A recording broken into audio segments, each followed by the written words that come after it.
Saya tadi nyebut apa? Ada yang belum konsentrasi, saya nyebut semangat pagi. Ada yang jawab siang. Kan tadi kan apa kabar? Tetap semangat. Saya ingin semangatnya adalah semangat pagi. Semangat yang tetap berharap bahwa hari ke depan akan menjadi cerah dan beriman kejadian. Ini yang saya ceritakan. Saudara-saudara sekalian, tapi sebelumnya tadi Ketua Komite SDC memberi kesempatan kepada saya, Pak Manajer Distrik, terima kasih sekali, serta Bapak Manajer Turunjut,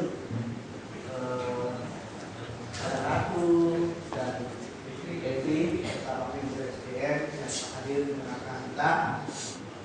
Dan memang acara-acara kita ketemu para kembali di depan para pahlawan TPKN 7 ini, yaitu saudara-saudara yang di rumah ini, kita lakukan secara maraton, secara rutin untuk menyongsong perubahan yang ingin segera kita lakukan.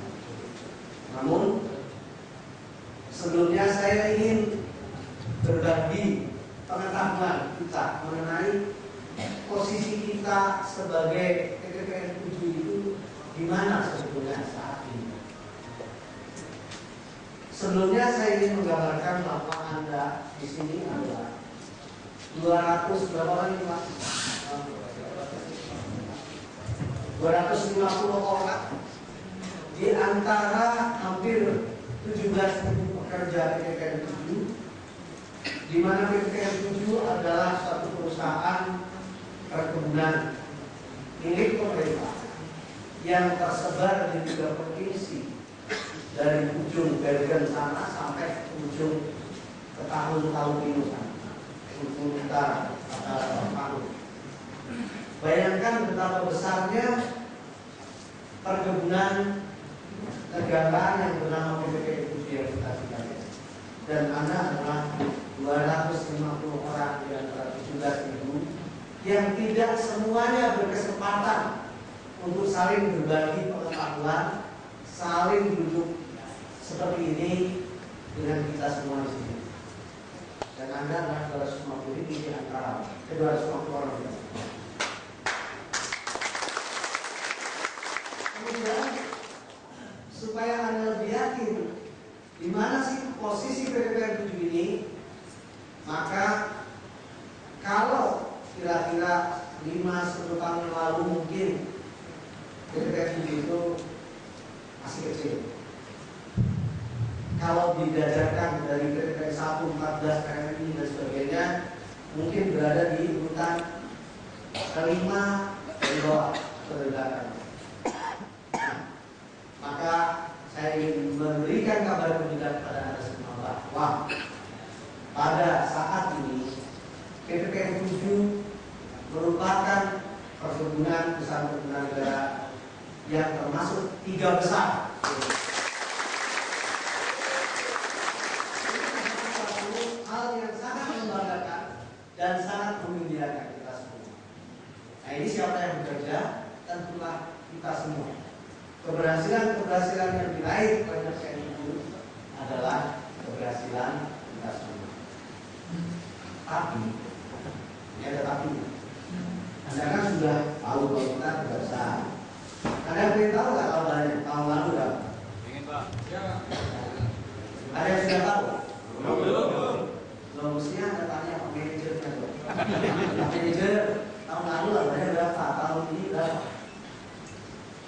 Tahun 2006 kita laba 172 miliar. 176 miliar.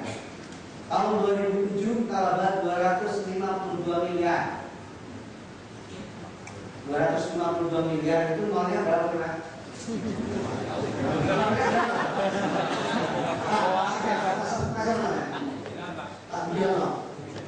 Nolnya berapa? 252 miliar. Hah? 11. Nolnya 10. Siapa yang tahu nolnya berapa? 12. 12. 250 2 miliar keluarnya 11 lah. Hitung 1 aja udah. Keluarnya 11, 252 miliar. Itulah sebabnya mengapa kalian semua mendapat bonus berapa? Alhamdulillah. Sebetulnya 5 bulan tambah 1. Tapi 5 bulan tambah 1 kan bisa berkelanjutan. Sudah diterima belum? Sudah hampir belum? Sakit lagi. 2009 ini kali lagi. Tapi lagi sekarang lagi.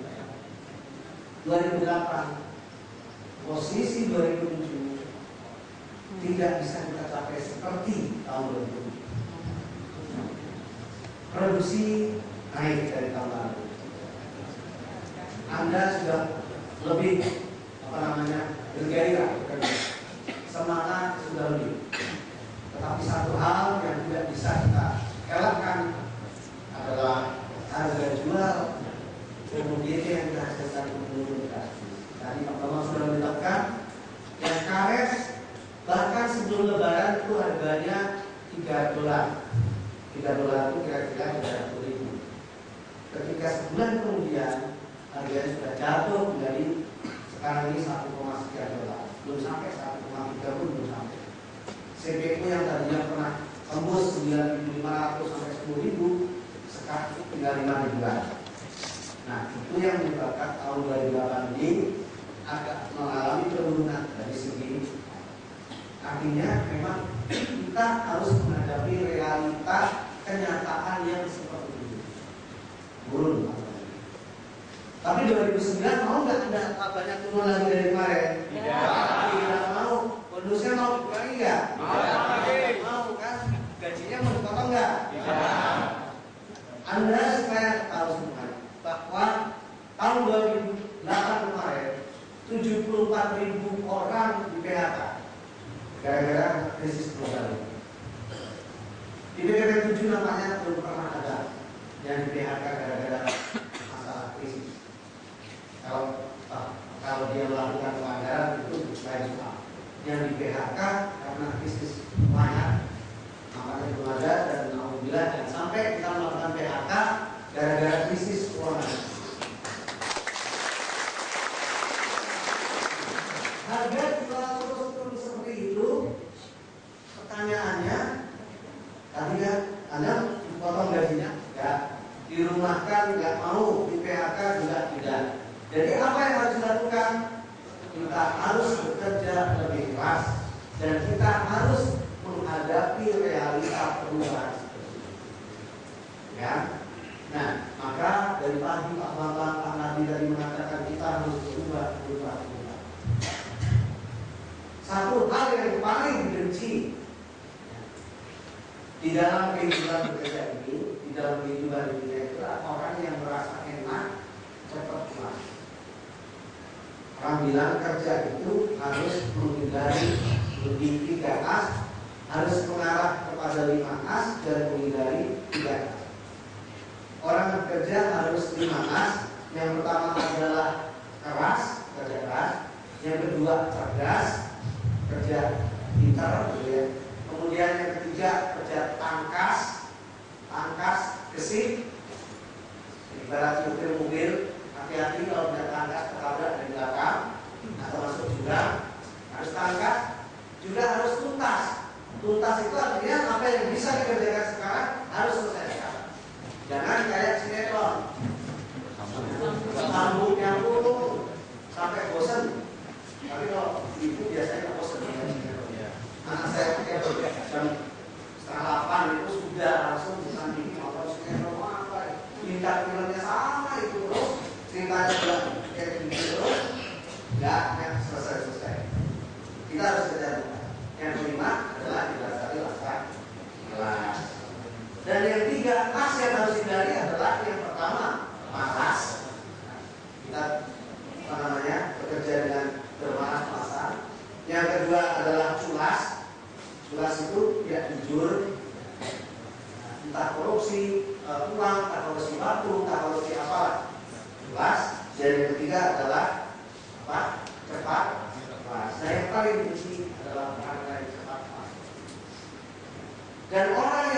merasa puas, merasa bahwa dirinya aman. Kalau Bapak tadi kan menyatakan dalam zona nyaman, dalam comfort zone, itu biasanya memang nggak mau berubah. Ngapain saya berubah? Orang saya udah enak di sini kok, bonusnya udah dapat 6 bulan, ngapain? Lupa bahwa di luar ancaman luar biasa. Jangan Anda berharap.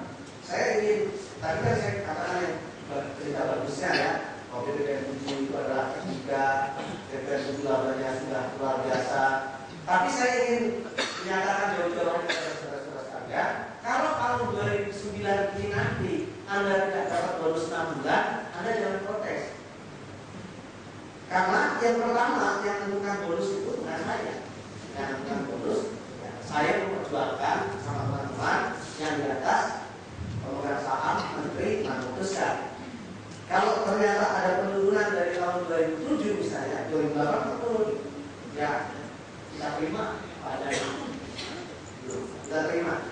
Tapi kalau soal PHK kita akan bekerja, berjuang keras, jangan sampai ada PHK, jangan sampai ada pemotongan.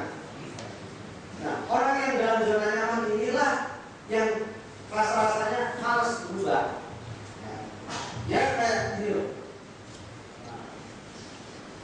Kodok direbus sangat nyaman, sangat enak, dapat di tempat yang airnya sejuk, makanan tidak hamil, itu makanannya, beli nyamuk itu makanan tidak hamil, tidak dulu kan kita enak, betul.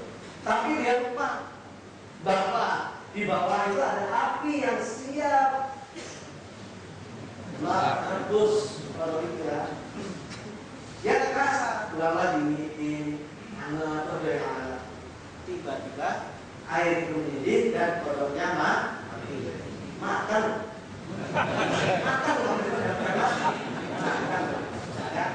Karena dia nggak merasa, dia merasa nikmat, merasa nyaman. Anda ingin bukti bahwa kodok yang direbus pelan-pelan seperti ini itu malah mati. Tapi kalau kodok yang langsung dimasukkan ke air panas, dia gitu ya. Mungkin dia tidak mati malah. Oh mati. Kalau nggak salah ada beberapanya. Kita pernah ambil keren. Coba ya. Itu orang yang kena nyaman terus-menerus ya, dirinya membutuhkan rasa nyaman dan aman, tiba-tiba mendapatkan sesuatu yang menyakitkan, dia mati. Tapi kalau itu tidak. Ini kodok yang direndam di air dingin, kasar. Kodoknya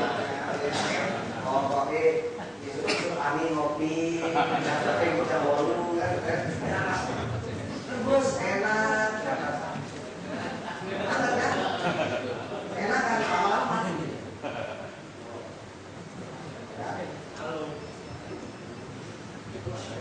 Ini saya hanya ingin membuktikan kepada saudara-saudara bahwa kita jangan sampai terlena oleh kondisi-kondisi yang nyaman.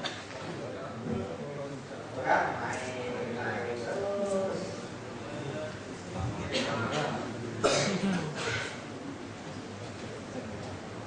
Ini nggak bisa seperti ya. Jangan tunggu aja. Tunggu sampai dia mati.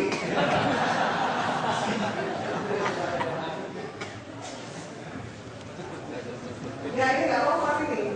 Ini nggak lompat, dia nggak bisa lompat atau mati dia. Nah itu mati dia, karena dia nggak rasa. Bayangkan kalau kita menjadi orang yang terlalu terlena dengan kondisi yang nyaman. Coba yang ada nggak yang anget kemarin panas berat itu terus lompat ya? Lompat ya walaupun mungkin sakit atau bukan, tapi lompat ya. Karena dia waspada, dia pernah kaget. Mari kita menjadi orang yang kaget seperti itu, yang peka terhadap perubahan.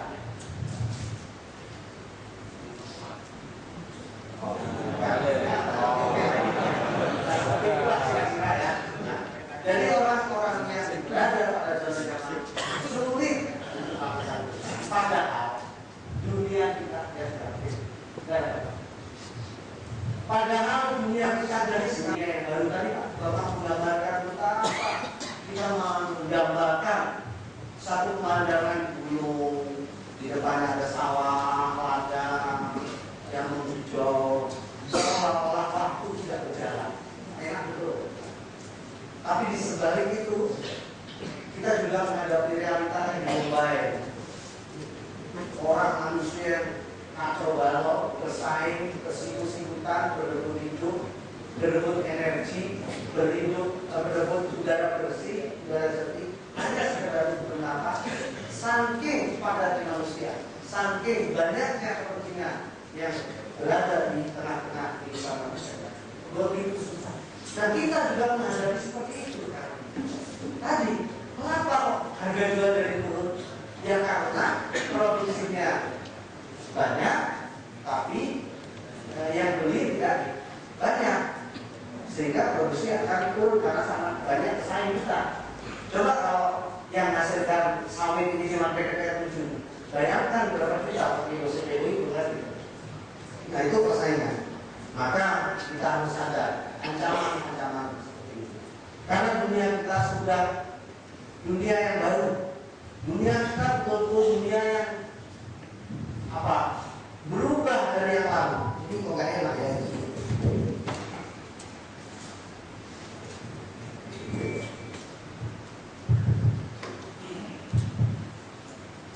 Dunia kita adalah dunia yang sudah baru, yang berubah dari yang sebelum. Nah, ini saya dan tim ini membuat ada satu lagu yang kita simak bersama untuk menunjukkan betapa dunia ini sudah berubah. Dunia ini bukan yang lama lagi, tapi dunia ini adalah dunia yang sudah baru.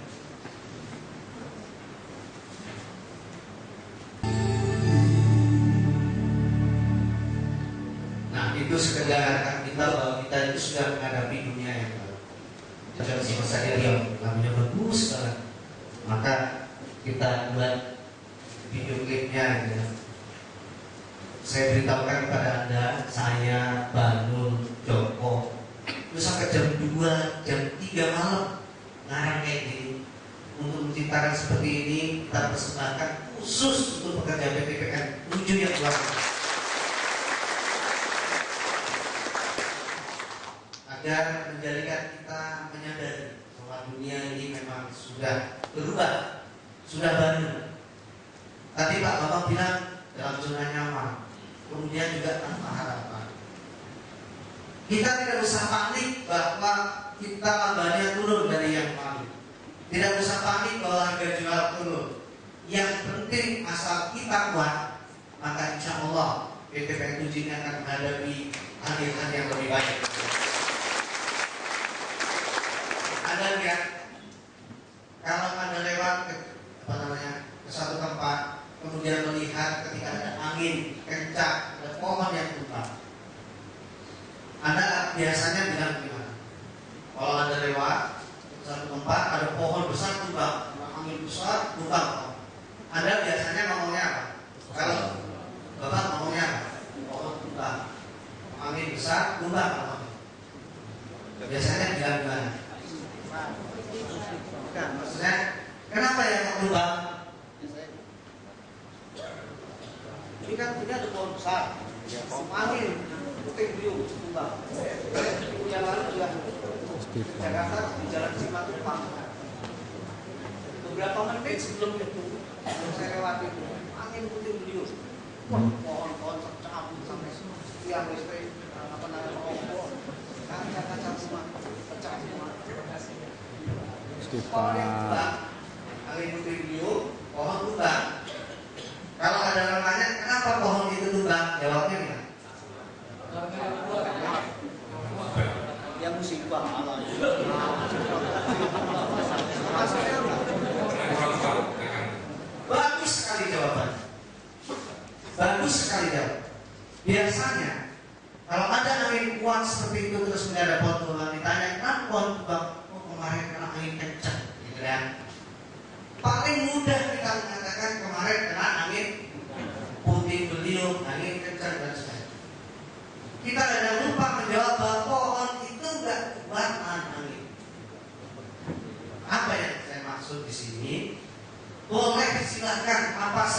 menjadi di luar.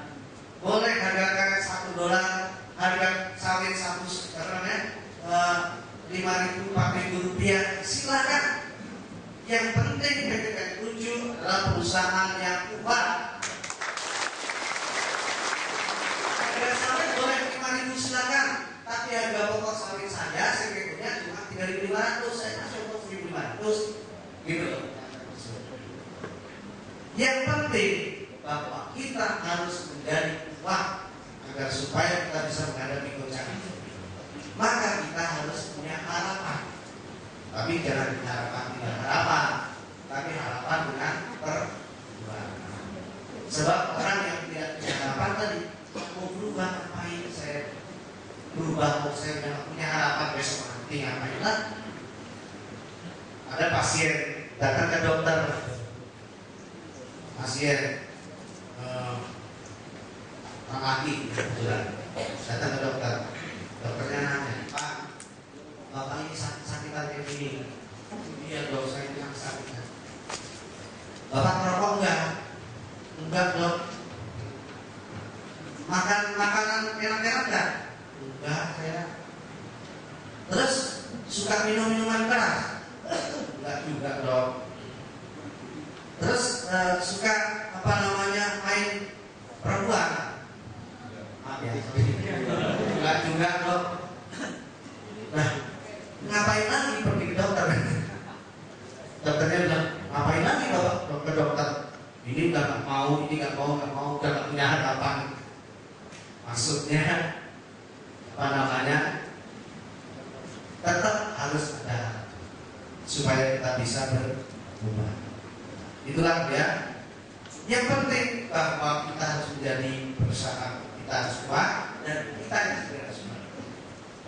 Nah, berubahnya bagaimana? Berubah kemana? Kalau kita melihat ada sungai yang mengalir, maka kita lihat sungai yang mengalir, berubah kemana kita? Maka agar supaya perubahan kita itu ada sasarannya, ada tujuannya, maka harus ada pilar-pilar, harus ada sasaran-sasaran di mana kita harus berubah. Yang mendasari perubahan kita itu apa? Maka ketika pertama-tama saya dengan kawan-kawan didudukkan menjadi salah satu manajemen di PT PN 7 ini, kita berpikir bahwa kita perlu berubah. Manusia PT PN 7 perlu berubah, tapi berubahnya bagaimana? Kemudian kami kita berpikir keras pada saat itu, menggali tata nilai apa yang bisa mendasari perubahan. Maka saya kembalikan kepada tata nilai yang ada di dalam diri manusia itu. Yang pertama, kita hidup di dunia ini adalah mau diambil apanya sih oleh manusia lain? Diambil apanya? Diambil manfaat. Sebab kalau kita hidup tidak bermanfaat bagi manusia lain, sama saja kita itu sudah barang mati. Sekarang barang mati aja manfaatnya, apalagi kita yang benar hidup. Kalau kita hidup sudah tidak bermanfaat bagi manusia, maka kita tidak bernilai lagi sebagai manusia. Rasulullah mengatakan,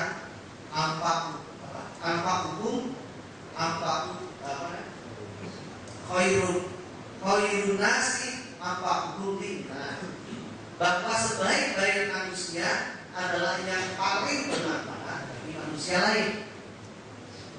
Manfaat kita itu apa? Ya terserah Anda mau menjadi bermanfaat bagaimana bagi manusia lain, bagi anak istri Anda, bagi masyarakat sekitar Anda, bagi orang-orang yang Anda hormati, bagi orang-orang yang Anda kenal.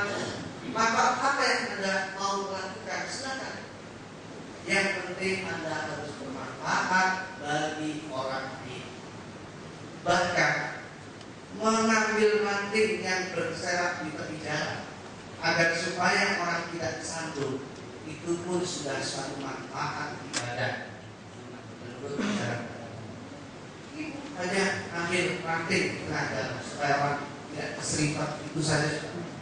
Nah, sekarang Anda harus bermanfaat yang sebesar-besarnya bagi manusia lain. Kalau Anda ingin bermanfaat, maka Anda harus mengeluarkan apa? Hasil. Ya. Anda mengeluarkan manfaat, mengeluarkan hasil bagi orang lain. Yang dipakai, yang dipergunakan, yang bermanfaat. Maka pada saat itu saya sampai pada satu kesimpulan, kalau itu manusia itu hanya bermanfaat kalau dia berproduksi. Ya, produksi kita apa saja, pokoknya yang mengambil manfaat, yang orang lain bisa mengambil manfaat, itulah yang disebut dengan manusia. Maka pilar yang pertama saya katakan adalah supaya kita menjadikan itu sebagai tata nilai dalam perubahan adalah produksi. Anda yang disebut produksinya adalah karet, sawit, tebu dan sebagainya. Anda yang di pabrik produksinya adalah gula, CPO, karet, sir, yang di administrasi produksi di mana saja Anda harus mengeluarkan manfaat yang sebesar. Kalau Anda mandor, manfaat Anda adalah bagaimana agar supaya seluruh mandoran Anda itu memproduksi karet sebanyak-banyaknya, membuat produksi buah yang sebanyak-banyaknya. Kalau mandor sapi, produksi adalah yang terbaik. Kemudian kita sudah berproduksi, tapi tidak bermutu. Banyak orang yang produktif, orang yang aktif sana kemari, tapi tidak bermutu, tidak bermanfaat bagi orang lain. Ya kan? Di kantor kerjanya cuma duduk sana kemari, jadi provokator, galang demo, bukan aktif juga, tapi tidak kerjanya cuma perusahaan. Jadi tadi yang pertama tujuan ini sudah saya masukkan ke perusahaan. Tujuan kita adalah memberikan manfaat kepuasan kepada orang lain. Itu saya angkat sebagai stakeholder. Yang pertama tentunya adalah produksi. Kita harus produksi, memberi manfaat, tapi juga harus bermutu. Tadi yang saya bilang, kalau tidak bermutu, apa gunanya produksi? Apa gunanya kita bekerja kalau tidak bisa tidak baik hasilnya bagi orang lain? Kemudian kita menjadi orang yang produktif. Kemudian hidup kita bermutu. Bagus, sudah produktif, bermutu. Tapi ingat bahwa kita ini adalah sekumpulan orang ini. Di samping jiwa adalah raga, di samping jasmani adalah Tuhan.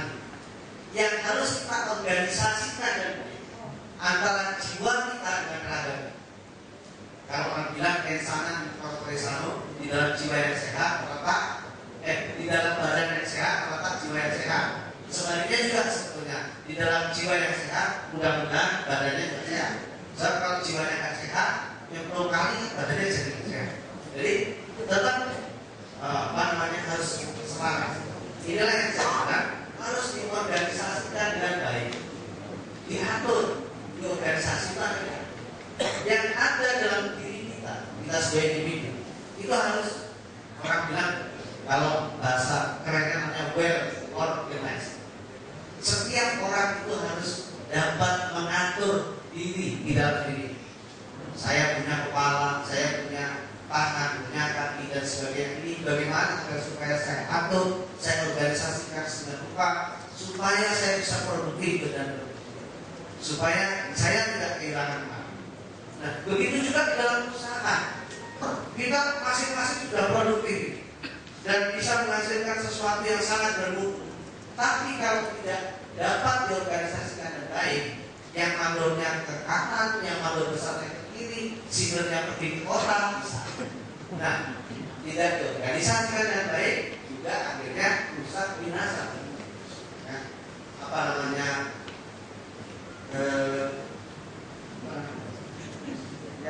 Rusak lah begitu, karena kita terorganisasikan dengan baik. Maka saya meletakkan sebagai pilar yang ketiga itu adalah organisasi. Diorganisasikan dengan baik menjadi suatu pekerjaan suatu tata kehidupan yang lebih mengarah ke organisasi. Kemudian kita sudah produktif, bermutu, sudah diorganisasikan dengan baik.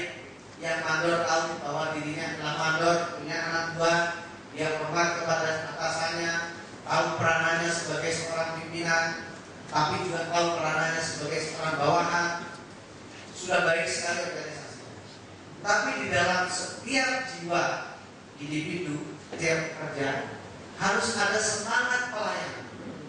Sebab kalau Anda tidak mempunyai semangat pelayanan dalam jiwa Anda ketika Anda bekerja, Anda akan capek, Anda akan menderita, dan Anda akan bekerja kayak robot. Ya, orang kata Pak Mandor besar, Pak Sido pemerintah itu saya kerjakan karena saya suruh capai target, maka saya capai target ini. Tapi Anda tidak dengan semangat melayani, tidak dengan semangat bagaimana agar supaya pekerjaan ini bisa saya persembahkan kepada perusahaan dengan sebaik-baiknya, maka Anda akan tidak bekerja secara maksimal. Anda akan menjadi orang yang sangat menderita. Bayangkan kalau Anda tidak punya semangat melayani, tidak punya keikhlasan di dalam Anda bekerja ini. Pak Muhadi, sudah berapa tahun bekerja?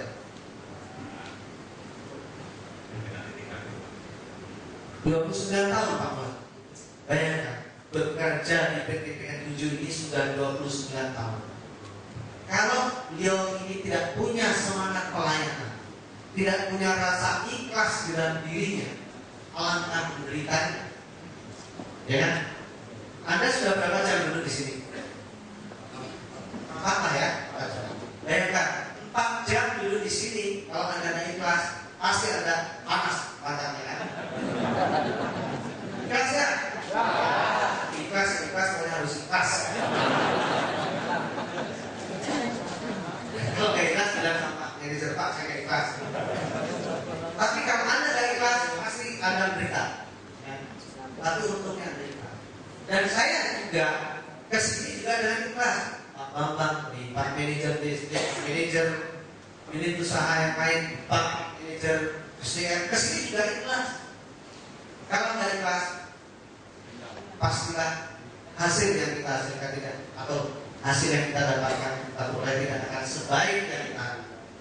Maka semangat pelayanan, servis itu harus menjadi spirit perubahan, harus menjadi ruh perubahan. Tadi produktivitas, kemudian kita harus bermutu, kita harus bisa tahu menjunjung tinggi organisasi, kita harus bekerja dengan semangat pelayanan yang baik. Orang yang bekerja dengan semangat pelayanan yang baik itu nampak di badan, kelihatan di cermin muka, di roman mukanya. Orang yang melayani atau bekerja dengan semangat melayani itu akan beda dengan orang yang bekerja dengan wajah-wajah Anda walaupun ngantuk ya kan, karena Anda melayani. Tapi kalau yang itu tidak semangat melayani, yang manyun terus, kerjanya baru sambil manyun terus, orang juga seperti ya. Tapi ini saya tidak pulang, karena lampunya dibantu orang. Terangkan itu saya tahu banyak, tapi Anda serasa terus dan sebagainya. Yang jelas kalau dia ngantuk monggo, tapi sebentar lagi kalau Anda masih ngantuk tarik apa ini. Oke, ya jadi semangat pelayanan yang tinggi akan menyebabkan kita bekerja dengan kita bekerja dengan sepenuh semangat pelayanan. Kemudian ini kayaknya sound sistemnya apa ini? Kalau memang suara saya yang jelek, kalau itu sudah jelas.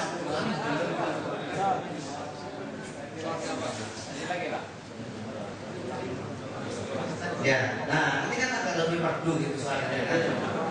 Nah, kemudian kita sedang, ya saya memang harus berproduksi, produktif sebagai orang, baik sebagai individu manusia ataupun saya sebagai saya harus produktif. Saya harus mengutamakan hidup, harus bermutu hidup kita ya. Saya harus bisa menjunjung tinggi organisasi. Anda di PPKN itu adalah organisasi yang sangat besar.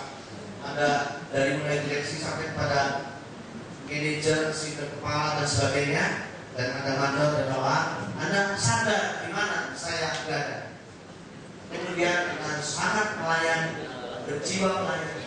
Tapi ingat tadi itu, kalau kita cuma sekedar kerja apa adanya, biasa-biasa saja, padahal di luar orang sudah luar biasa majunya, TBS-nya itu bisa ada yang 40 ton per hektar per tahun, ada yang karetnya itu sampai 3.000 kilo per hektar per tahun, sedangkan kita cuma 1.500, 1.200 per kilo per tahun per hektar, 1.200 kilo per hektar per tahun. Nah, kita akan digilas oleh orang-orang yang sudah maju. Maka kita harus proaktif, kreatif, pokoknya yang begitu-begitu lah, aktif. Nah, itu saya sebut dengan inovasi yang pandai membuat hal-hal baru. Barunya kecil-kecil, pembaruan terus, pembaruan dari hari ke hari meningkat lebih baik juga. Kalau hari ini itu sama dengan hari yang kemarin. Kalau kata Rasulullah mengatakan, kalau seseorang yang hari ini itu sama dengan hari kemarin, orang itu adalah orang yang merugi. Mau sama aja, nggak ada baliknya sama sekali, nggak ada untungnya. Dari hari ini dari hari kemarin ke hari ini tetap aja sama kayak di dunia aja. Ya, ngeter-ngeter orang. Itu adalah orang yang merugi. Nah, kalau hari ini adalah hari ini lebih jelek dari hari kemarin, maka orang itu adalah orang yang celaka. Bukan cuma rugi tapi ciloko. Hari ini lebih jelek dari kemarin, coba bayangkan. Orang lain lebih maju, kita malah lebih jelek. Apa celaka? Yang kemarin ada yang 1 hektar karetnya 2.000 kilo, sekarang cuma 1.500. Coba. Apa nggak celaka namanya? Ya kan? Kalau sudah begitu, kata orang namanya anak habis besi binasa. Anak habis besi binasa itu sudah kerja mati-matian, nggak ada gunanya. Anda pernah tahu barangkali lihat tukang pandai besi kerja kan? Iya kan? Kalau nggak cari tukang pandai besi, perhatikan. Dia harus pintar. Orang itu cuma tukang pandai besi itu harus pintar. Kalau tidak, kan saya dulu waktu kecil sering saya kebetulan tetangga itu ada yang punya pandai besi. Dia pakai membakar besinya itu pakai nah itu, terus kemudian besinya dibakar sampai muda, terus kemudian ditempel. Nah, kalau pandai besi ini tidak pandai di dalam menempa besinya, maka itulah yang disebut dengan arang habis besi binasa. Arangnya habis, besinya nggak bisa dipakai apa-apa. Apa namanya? Nggak bisa dipakai untuk bikin golok, atau dan kan salah. Besinya mentah lagi. Nah, itu yang disebut dengan arang habis besi binasa. Nah, kalau kita kerja seperti itu, yang pagi hari kita nyadar, tapi kita hanya begitu saja kerjanya, tidak ada inovasi, tidak ada perbaikan dari tahun ke tahun, tidak lebih maju, maka kita akan bekerja jadi orang yang cermat. Orang yang beruntung adalah orang yang hari ini harus lebih baik dari yang kemarin. Itulah yang kita harapkan adanya inovasi, perbaikan terus. Jadi 5 hal ini: produktif, bermutu, organisasi, servis, pelayanan yang baik, dan punya sifat jiwa berinovasi terus-menerus, maka itulah yang akan kita cari, kita jadikan di tata nilai, sehingga mudah-mudahan akan menjadi budayanya orang ketika ke depan. Sehingga kalau ditanya orang PTPN 7 itu budayanya kayak apa sih? Wah, orang PTPN 7 itu produktif, bersih, rajin, kerjanya luar biasa. Itu yang kita harapkan ke depan. Gak ada lagi yang kata-kata orang PTPN 7 kan. Kalau orang PTPN 7 itu kalau jalan gembelengan.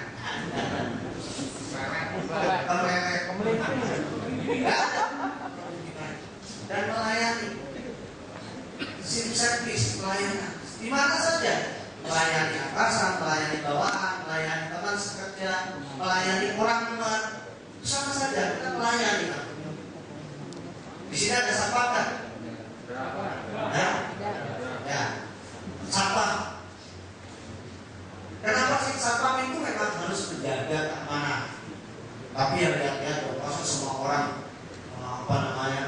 dibacain sangar kan juga. Mas, KTP-nya mana? Jadi yang ramah. Tapi kalau ada mari ini apa? Artinya maksud saya tegak. Kalau dia harus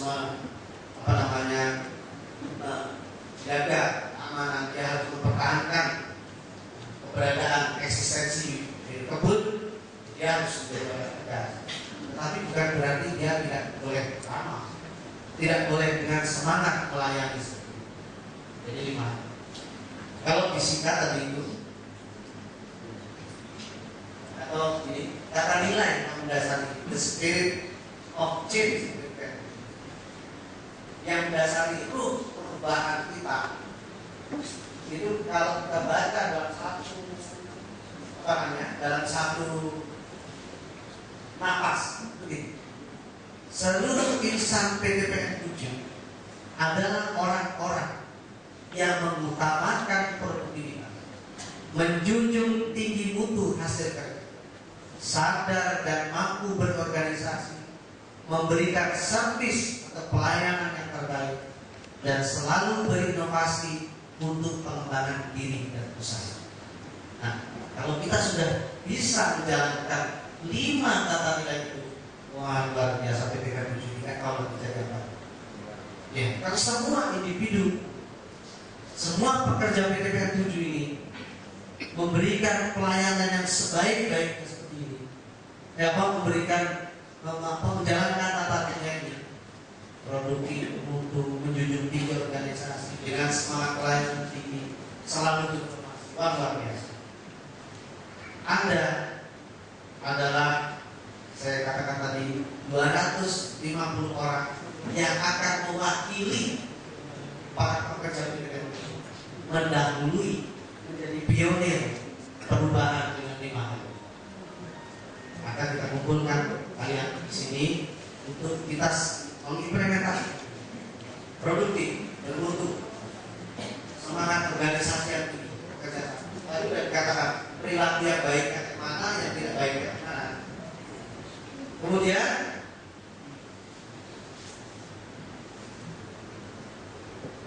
jadi kata nilai dengan 7 tadi terlihat semangat, tadi produktivitas, mutu, organisasi, servis, dan inovasi.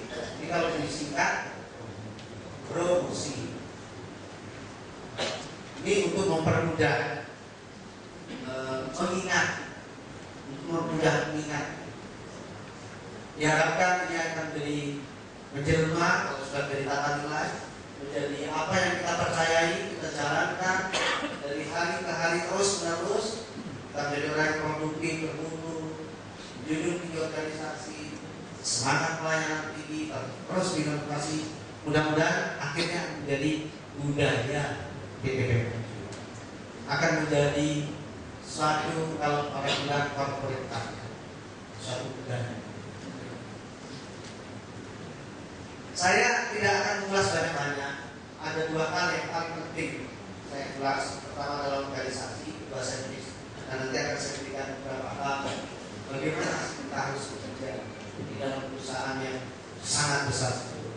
Yang pertama organisasi, saya kira kita sudah tahu semua yang dimaksud organisasi itu suatu alat di mana orang kerjasama mencapai tujuan yang sama, itu adalah organisasi.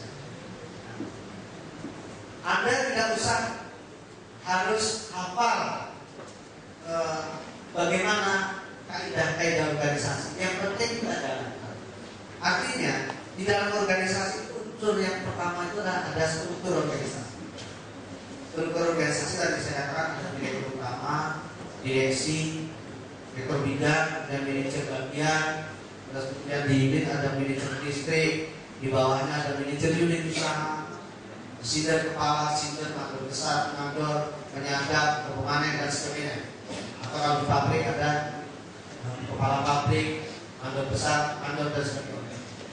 Itu harus ada di dalam organisasi yang baik. Nah, kita sudah mempunyai struktur organisasi yang luar biasa bagus, yang lengkap, yang benar-benar menjamin bahwa setiap pekerjaan dapat dilaksanakan dengan sebaik-baiknya kalau kita menjalankan organisasi. Kemudian yang kedua, sistem dan prosedur. Kalau di dalam organisasi tidak ada sistem dan prosedur, maka organisasi itu tidak akan menjadi perusahaan organisasi yang baik. Kemudian yang ketiga, nah ini yang paling penting, kerjasama. Sejauh mana sih kita menjadi orang yang siap melakukan kerjasama di dalam ini yang paling penting. Nanti saya akan uraikan bagaimana suatu kerjasama yang baik itu didasari oleh apa dan sebagainya. Kemudian yang paling utama lagi adalah adanya saya datang ini Pak Bambang sebenarnya dalam komunikasi dengan secara langsung untuk memberikan pengertian mengenai promosi ini agar supaya ini masuk ke dalam hati kita, supaya kita siap menjalankan bersama-sama dengan seluruh manajer. Ini adalah cara-cara kita. Salah satunya adalah kalau kita bicara organisasi, maka kita harus ingat bahwa kita bekerja hidup di dunia ini tidak sendirian. Ada orang-orang lain yang akan menjadikan kita ini sukses atau gagal. Ada orang-orang lain yang harus bergandengan tangan dengan kita, di mana tujuan kita akan kita capai. Nah, kalau saya tanya kepada Anda, kalau Anda itu di dalam hidup ini sukses atau gagal, itu siapa sih sebetulnya yang menjadikan Anda sukses, Anda gagal, Anda tercapai target atau enggak, Anda bisa sehat atau sakit, Anda bisa berhasil atau gagal, tujuannya tercapai atau tidak, sampai ke tempat yang dituju atau tidak. Siapa sih yang bisa menyebabkan Anda sukses? Yang pertama itu adalah dunia yang maha kuasa, yang ada di atas. Orang bilang itu adalah garis tangan. Pokoknya Anda gak akan bisa berhasil kalau yang maha kuasa tidak berkenan. Sebaliknya, walaupun Anda dihalangi orang, dijegal orang, atau bagaimanapun, kalau memang dasarnya Anda akan berhasil, Anda tetap berhasil kalau Tuhan benar. Maka yang akan menjadikan Anda sukses adalah Tuhan yang maha kuasa. Garis tangan itu